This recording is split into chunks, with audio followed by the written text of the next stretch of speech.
Mesdames, Messieurs, bonsoir. Bienvenue à votre émission La vitrine de la femme de Destinée. Très heureuse de reprendre contact avec chacun de vous.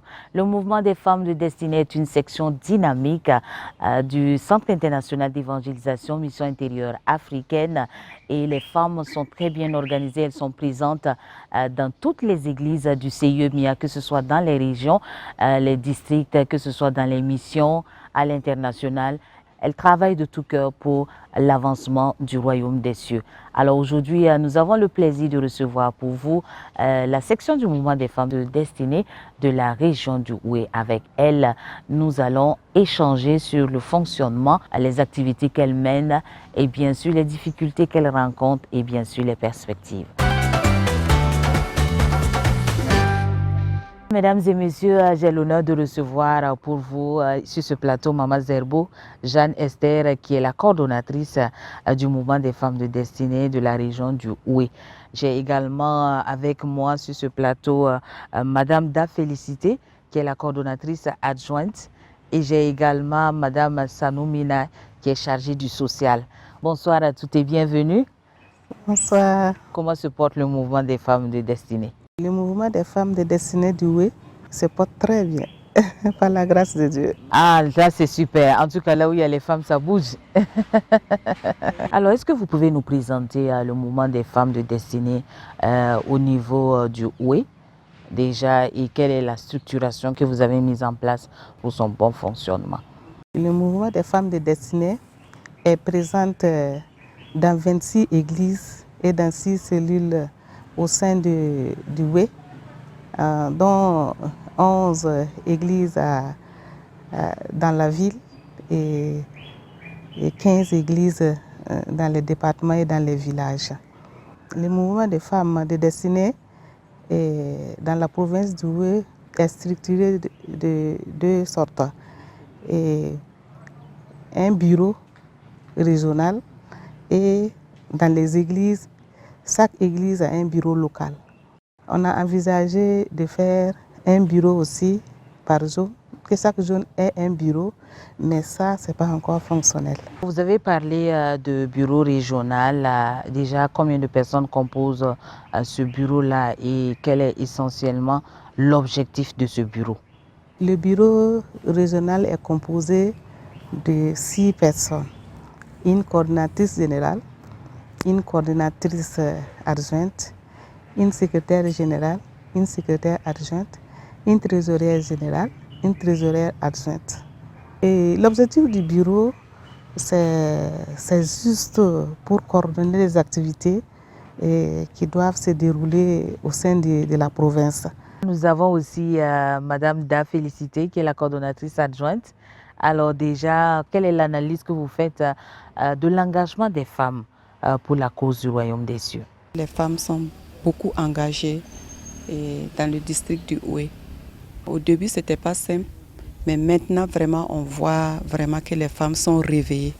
Quand il y a des activités, elles viennent et puis vraiment, on fait ça ensemble et tout se passe très bien. Et la coordinatrice du district vraiment est très contente et nous qui sommes à côté d'elle aussi, nous sommes très contentes. Voilà, en voyant les femmes se réveiller, en voyant les femmes comprendre la vision de notre chère maman Karambiri.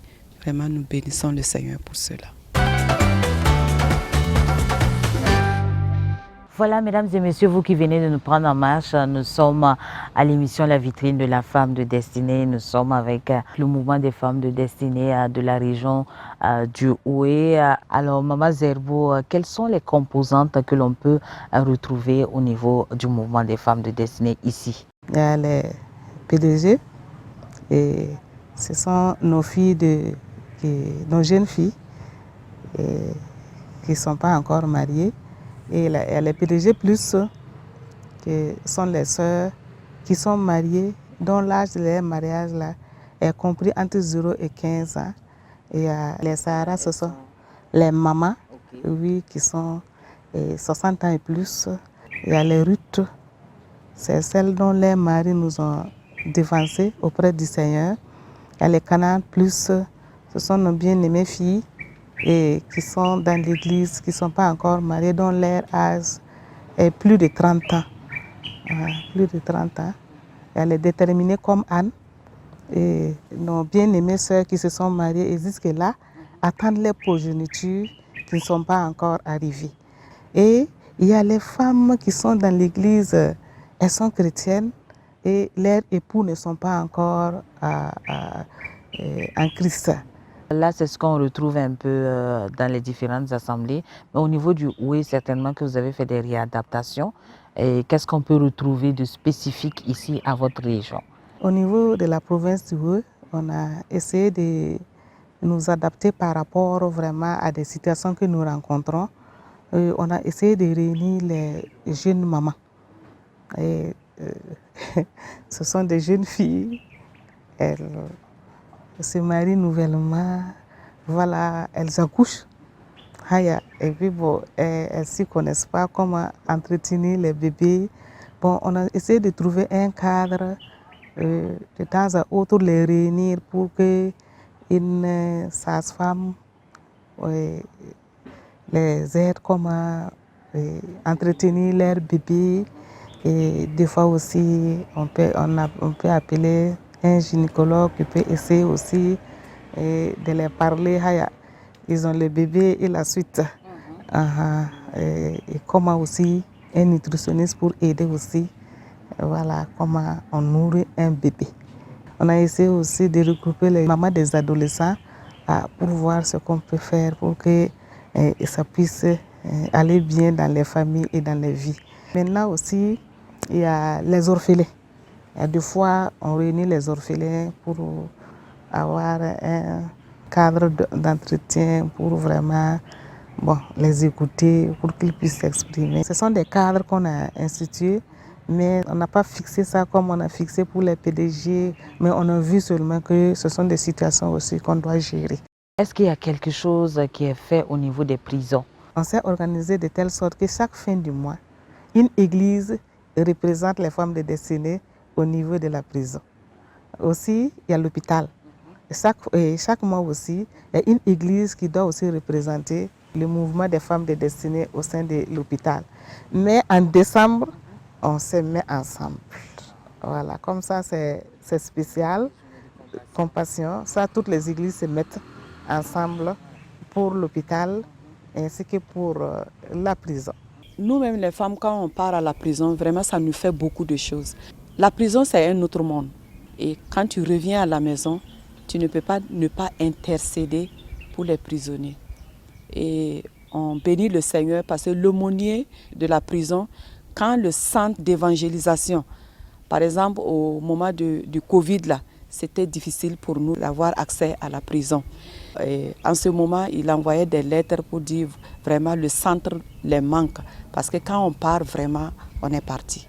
Donc je bénis le Seigneur pour la prison, pour les hôpitaux, voilà, pour tout ce que Dieu fait dans ce district. Vous avez parlé tout à l'heure d'entretien, de rencontres, mais quelles sont de façon générale les activités que vous menez pour l'épanouissement des femmes et des filles?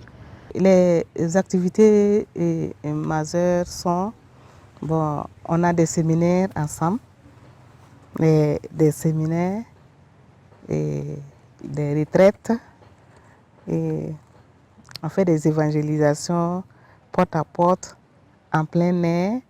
On a, en tout cas, chaque année, on a la journée de la femme. Journée de la femme. Le plus souvent, on fait ça le 8 mars. Le 8 mars, et c'est sous forme d'évangélisation toujours. On demande à chaque femme d'envoyer une invitée. Et puis, on fait sous forme d'évangélisation. Après, on lance l'appel. Ce qu'on aurait eu, c'est ça. On bénit le Seigneur. Je profite vraiment de ce plateau pour parler des 2 grands événements qui se sont passés à Bobo, qui a été vraiment... Waouh, ça a aidé vraiment les femmes de destinée à bien se réveiller. La deuxième conférence aussi, ça a permis aux femmes de savoir que vraiment elles sont vraiment utiles dans l'œuvre, qu'elles doivent mettre la main dans la pâte. Oui, pour l'accomplissement de beaucoup de choses dans les différentes églises, que ce soit pour les disciples, que ce soit dans les églises locales et même et dans le fonctionnement des foyers. Nous avons aussi avec nous Madame Mina Sano, qui est chargée du social. Alors le social est très important certainement dans la vie des femmes, et parlez-nous un peu du rôle que vous jouez et qu'est-ce que les femmes font exactement pour permettre aux autres de pouvoir être épanouies à tous les niveaux. Ici, dans notre région, ici à Bobo, en tout cas le social, par la grâce de Dieu, se porte bien.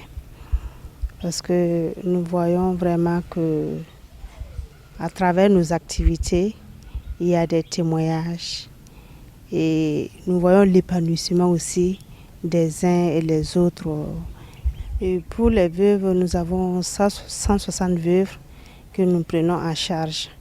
Et les grandes activités que nous menons, c'est surtout pendant les fins d'année et que nous menons les grandes activités. Et pour les orphelins, nous avons plus de 300 orphelins. Je sais que cette année, en décembre 2023, nous avons eu à recenser, je crois que c'est 320 orphelins comme ça. Mais par la grâce de Dieu, nous arrivons vraiment à échanger avec eux. Et eux aussi, ils arrivent à nous poser des questions et nous les répondons par la grâce de Dieu. Donc, nous bénissons le Seigneur. Nous passons en tout cas des moments très intéressants ensemble. Quand on parle de prise en charge, qu'est-ce que vous leur offrez concrètement? Est-ce que ce sont des vivres? Est-ce que c'est de l'argent? Est-ce que c'est un accompagnement, des formations? Qu'est-ce que vous faites pour les accompagner? On les accompagne avec des vivres, avec des vêtements, des habits. Et moi, ce qui m'a vraiment touché le cœur, c'est en 2022. La première année qu'on a organisé l'arbre de Noël pour les orphelins, c'était en 2022. Décembre 2022, ça m'a touché le cœur. Parce que nous avons vu des enfants et par la grâce de Dieu, nous avons eu des chapeaux du Père Noël là. Chaque enfant a eu son chapeau et son kit. Et ce jour, j'ai coulé des larmes parce qu'il y a des enfants, depuis qu'ils sont nés, ils n'ont jamais touché à un chapeau de Papa Noël. Donc ce jour-là, c'était vraiment la joie. Et puis il y avait le Père Noël aussi qui était là. Donc franchement, ça nous a beaucoup touchés. Et on a vu vraiment la joie dans le visage de ces enfants. Et la deuxième année, c'était en 2023 là, qu'on a fait. Ça aussi, vraiment, on bénit le Seigneur. Voilà, c'est notre deuxième édition comme ça qui vient de passer. On espère qu'on va continuer. On va continuer chaque année. Voilà, parce que ça donne de la joie aux enfants. Et ça fait que chaque église, même les églises des villages environnants, il y a d'autres qui se déplacent pour ça. D'autres qui se déplacent pour la journée. Ceux qui ne viennent pas aussi, les kits, on les envoie ça dans les villages. Et vraiment, nous rendons grâce à Dieu pour cette œuvre. Quelle est selon vous la place du social au niveau des activités du mouvement des femmes de destinée? Le social a une très grande place dans le mouvement des femmes parce que quand on dit femme même, la femme c'est une mère. Et la femme, Dieu a donné quelque chose à la femme que tout le monde n'a pas. C'est l'amour, c'est aller vers son prochain, soigner, et écouter et encourager. Donc on peut dire que le social a une très grande place dans le mouvement des femmes. Voilà. Et je sais que nous qui sommes dans le social, nous avons beaucoup de cas qu'on gère. C'est vrai que ce n'est pas tout le monde qu'on aide, on prend en charge parce que, quoi qu'on dise, il y a d'autres personnes qui sont vraiment dans le besoin. Voilà, donc des fois on paye les ordonnances, des fois on paye les loyers, des fois on paye les études des enfants. On habille les enfants, on leur donne aussi les vivres. Donc c'est vaste en fait, c'est vaste. C'est par rapport aux besoins. Quand il y a un besoin, quand ils viennent vers nous, par la grâce de Dieu, si on peut le faire, on vient à leur secours. Alors, ça me permet d'aborder la phase des témoignages parce que beaucoup de choses sont faites et c'est sûr qu'il y a beaucoup de témoignages. Est-ce que vous pouvez nous partager quelques témoignages, que ce soit au niveau des conjoints attendus en crise, des déterminés comme Anne et aussi des veuves, des orphelins? Quand on a commencé avec le groupe Ruth, le début, c'était pas facile. La première fois qu'on les a réunis, l'atmosphère n'était pas simple. C'était triste. Elles se rappellent de beaucoup de choses. Et puis bon, ce qu'elles sont en train de vivre par l'absence de leur mari, l'absence d'un mari n'est pas simple. Mais au fur et à mesure qu'on s'entretient et on enseigne, on a remarqué que c'est devenu relax. Beaucoup de douleurs s'est estompée et vraiment elles se sentent à l'aise. Est-ce qu'il y a des témoignages que vous voudriez partager, bien sûr, avec les fidèles téléspectateurs par rapport à l'engagement de femmes qui se sentaient un peu isolées ou abandonnées, timides, mais aujourd'hui qui se retrouvent au devant de la scène? Oui, je vais donner un témoignage sur les Ruth. Voilà, j'ai une Ruth avec moi et à l'église locale. Et après les activités, vraiment, elle s'approche de moi et elle dit vraiment qu'il ne faut pas qu'on arrête ces activités parce que ça les fait du bien. On voit que nous, les mamans, pasteurs, on les valorise. Ce n'est pas le geste qu'on les donne, le fait de venir se frotter, parler ensemble, rire ensemble, danser ensemble. Vraiment, elle est très contente et ça fait beaucoup de choses dans sa vie. Et je bénis aussi le Seigneur pour l'engagement des femmes. Vraiment, c'est un grand témoignage. Au début aussi, ce n'était pas simple. Mais au fur et à mesure, on voit que les femmes sont très épanouies. Et quand on informe qu'il y a une activité, elles sont là. Maintenant, quand on les réunit, bon, elles chantent, elles dansent.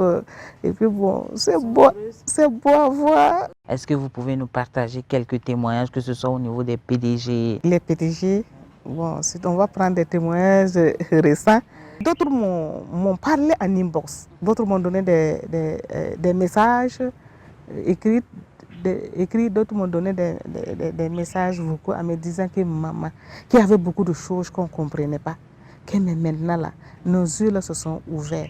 Ils disent que bon, que vraiment le mariage ce n'est pas quelque chose à prendre à la légère. C'est vraiment bien, vraiment de rester à l'écoute du Seigneur et pour faire ça bien. Elles ont compris. Mais elles ont dit quelque chose aussi qui m'a fait rire. Elles m'ont dit que bon, maman, que vous nous travaillez. Nous sommes devenus du lait et du lait frais. Qu'il faut aussi travailler les jeunes garçons comme vous nous travaillez pour qu'eux aussi deviennent du sucre. Que c'est parce que c'est le lait et le sucre qui vont ensemble. Que sinon le lait et le piment ne vont pas ensemble. J'ai dit non. Je suis en train aussi de les travailler d'une manière ou d'une autre.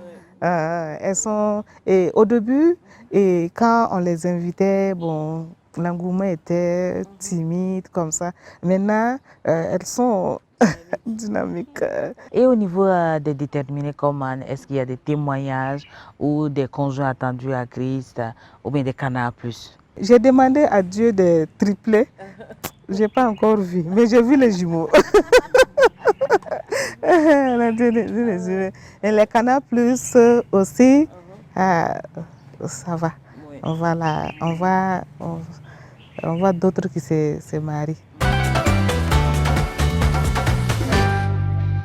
Donc, ce sont beaucoup de témoignages à la gloire de Dieu. Vous êtes satisfait de ces résultats? Oui, je suis satisfaite, mais en tant que maman, je veux encore voir la gloire de Dieu dans la vie de ces personnes et de les voir plus épanouies, voilà, plus quand elles vont marcher, qu'on vous sente qu'elles sont vraiment libres dans leur cœur, libres comme Dieu les a dit que quand on connaît Christ là, on est réellement libéré là. C'est ça que je voudrais vraiment plus voir dans leur vie. Ce sont des témoignages qui donnent gloire à Dieu et nous prions que le Seigneur continue d'œuvrer dans la vie de toutes ces composantes. Alors les difficultés ne manquent pas certainement. Et quelles sont ces difficultés-là essentiellement ici? Parce que chaque région, chaque zone a ses difficultés. Et comment vous arrivez à surmonter ces difficultés par la grâce de Dieu? Les difficultés ne manquent pas. Mais par la grâce de Dieu, on surmonte toujours. Mais les difficultés qu'on peut noter, souvent pour rassembler les femmes. Des fois, il faut jouer avec tact. Voilà. Parce que ce sont des femmes vraiment qui courent beaucoup dans les activités. Voilà. Celles qui ne travaillent pas dans les bureaux, vraiment, elles aussi, elles courent et tout le monde est occupé. Il y a la maison à gérer, et il y a le travail à gérer, et puis aussi il y a l'église à gérer, donc pour les rassembler.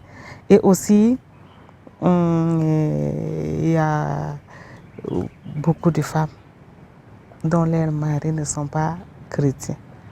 Voilà, donc c'est ça, souvent. Donc, mais, on essaie avec la sagesse de Dieu vraiment de gérer. Mais ça a toujours marché. On sait que l'argent, c'est le nerf de la guerre, on le dit souvent.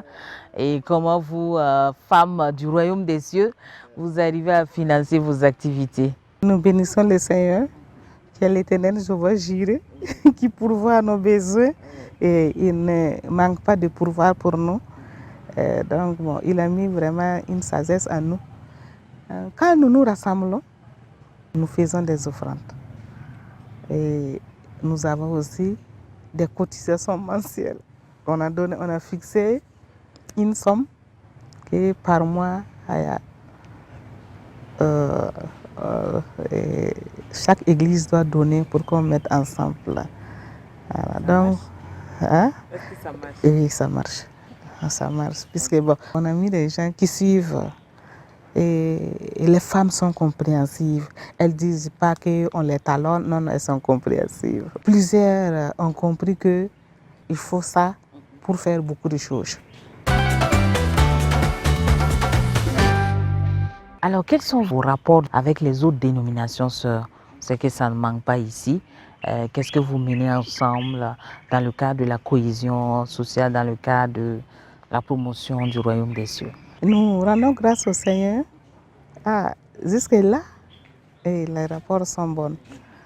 Dieu a fait grâce. Nos journées des femmes, en tout cas, les églises et d'autres dénominations peuvent nous inviter et nous aussi on les invite.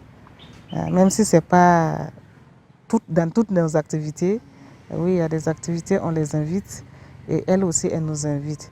Nous répondons à leur invitation et elles aussi, elles répondent à nos invitations. Même si on est coincé comment, on va chercher quelques femmes pour nous représenter. Et c'est comme ça aussi dans toutes les églises locales. Et les autres femmes de passer des églises locales souvent me parlent et j'écoute. Quand elles veulent faire aussi leurs choses, elles me disent que maman, on a invité telle église. Voilà. Et après maintenant, quand ils vont faire le rapport, ils me disent qu'elles sont venues. Quelles sont vos attentes au niveau du mouvement des femmes de destinée, au niveau du OUE, par rapport à ce qui se fait déjà, et quelles sont vos perspectives? Mon cri de cœur est que nous nous unissons davantage, une même pensée, une même voix, des mêmes accords pour faire les choses. Et je voudrais que nous nous unissions d'un commun accord, épouser vraiment l'idée de notre maman, que Dieu l'a inspirée, épouser, que nous épousons vraiment cette idée et que nous mettions réellement en pratique. Et chacune est selon sa capacité. Parce que Dieu a mis à chacune de nous un don, une capacité et que chacun a besoin. Et plusieurs fois, j'ai dit le mouvement des femmes douées. J'ai dit, nous sommes comme un gâteau. Et chacune a une partie. Et la partie que tu as, ça veut dire que les ingrédients qui sont là-bas n'est pas dans les autres endroits, que c'est toi qui dois donner pour que les autres profitent. Chacune a quelque chose que l'autre n'a pas. Donc, on est obligé de mettre ensemble pour que nous profitions de ce que Dieu nous a donné. Parce que Dieu il est tellement sage, il n'a pas tout donné à une seule personne. Il a partagé chez tout le monde pour nous donner d'être unis, pour pouvoir profiter au maximum de ce qu'il a donné pour nous tous. Voilà, donc je veux qu'elles excellent parce que bon, avec Dieu là, on n'est pas stagné, mais on va d'excellence en excellence. Voilà qui est bien dit. Merci Maman Zerbo pour cet appel lancé à l'endroit de toutes les femmes de destinée du Oué. Et bien sûr d'ailleurs, je crois qu'elles ont bien entendu et qu'elles répondront bien sûr à cet appel. Merci de nous avoir reçus. Merci à vous fidèles téléspectateurs de nous avoir suivis. Je vous dis à très bientôt pour d'autres émissions de la vitrine de la femme de destinée. Shalom, shalom, shalom.